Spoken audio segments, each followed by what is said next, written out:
Let me say something that will make half of you close this video, and I'm okay with that. Romantic love is overrated. I didn't say love isn't real. I didn't say love does not matter.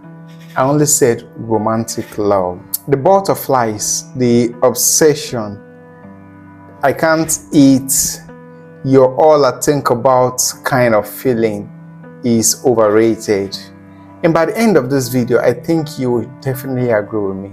My name is Joseph. Welcome to my hot takes on love, where I say things about love and relationship most people are afraid to talk about.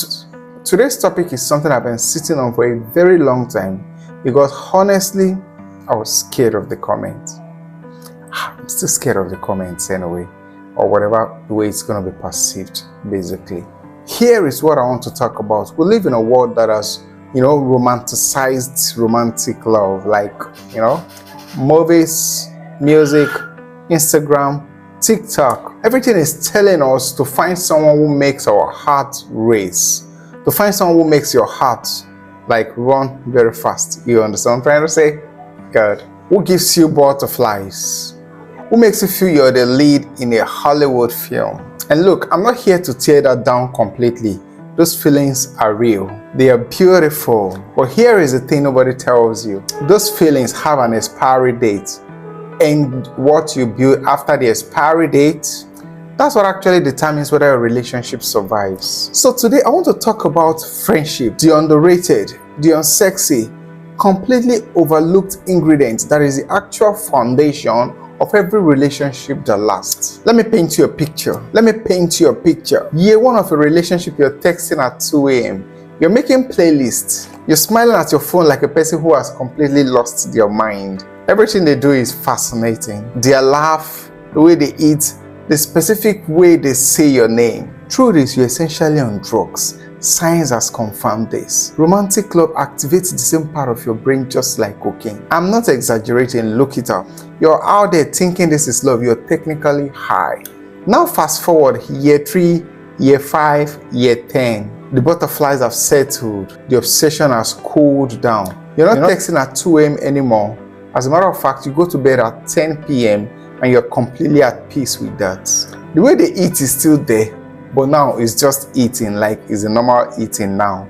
They still say your name, but now they say it with a feeling like, oh, you left something on the couch, oh, you left something on the kitchen, or you left something somewhere.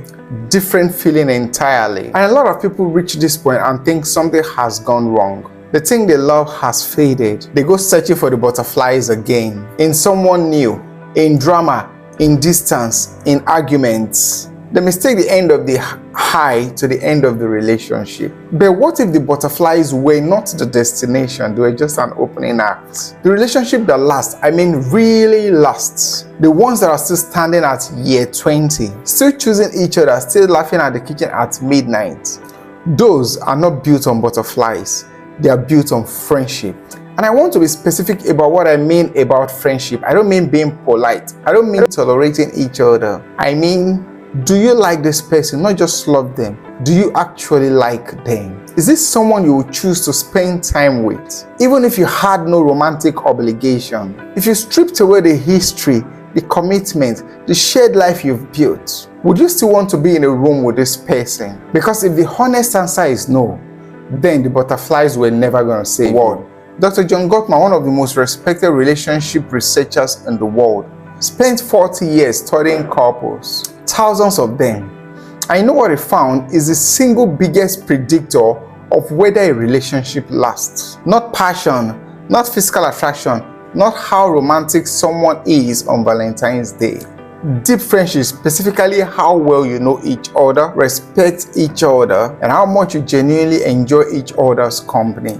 He called it the friendship foundation, and couples who have it, they can survive arguments, distance, money stress, grief, career changes, all of it.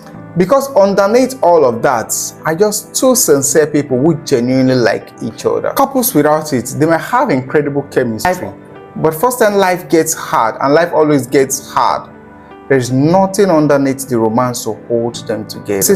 Now I'm going to say something personal here, and I'm saying it because I think it will resonate. I've watched people brilliant, loving, well-intentioned people leave relationships that were good because they stopped feeling the butterflies. They confused the end of the high to the end of the love. And some of them found the butterflies again with someone new, and the circle repeated. And I've watched other people stay in relationships that were genuinely not working, convincing themselves that the intensity of their feeling meant it was right, mistaking passion for compatibility, mistaking obsession for depth. Both are the same mistake, letting romantic feeling do the job that friendship is supposed to do.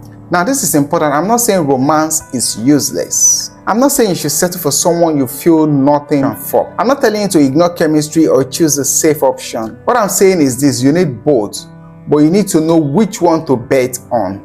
Romantic love is the spark that starts the fire. Friendship is the wood that keeps it burning. If all you have is a spark with nothing underneath it, it's beautiful for the moment and then it's gone. Nobody is standing around the ashes saying, well, the fire was incredible. You need warmth. You need something that lasts through the winter. So here is a question I want you to sit with, not just for this video, but actually sit with it. In your current relationship, are you the one building or you're the one hoping for? Are you building romance or you're building friendship? Because romance will come and go through seasons of your relationship, through stress, through tiredness, through life. But friendship, if you build it properly, it stays. It's the thing you return to, it's the floor that doesn't give way. People who have been together for 30, 40 years, if you ask what the secret is, they never say we never stopped having butterflies. They say they're my best friend. They say he is my best friend. They say she is my best friend every single time. So is romantic love overrated? Yes, a little, by a culture that sells us the spark and forgets to mention the work. By movies that end in the wedding and don't show you year 7. By social media that rewards the highlight reel. And never the Tuesday night where you talked through something hard and came out closer. Romantic love is real and it is good and it deserves to be celebrated. But friendship is the thing that saves you. It's a quiet, undramatic, non-photogenic force that keeps two people choosing each other, even when nothing about the choice is easy. And if I'm being honest, I think that's more romantic than anything the movie has ever sold us. I think we've been too distracted by the butterflies to notice. Now I want to hear from you. Drop in the comment, butterflies or foundation. Which is your relationship built on right now? Be honest, nobody is judging. This is a safe space mostly. If this one hits, subscribe because we are only getting started. And if you know anyone who needed to hear this, send it to them today. Especially if they are texting someone at 2 a.m. with absolutely no business doing so. Thank you. Did you wait too long? Tell him that you love him, but he's already gone.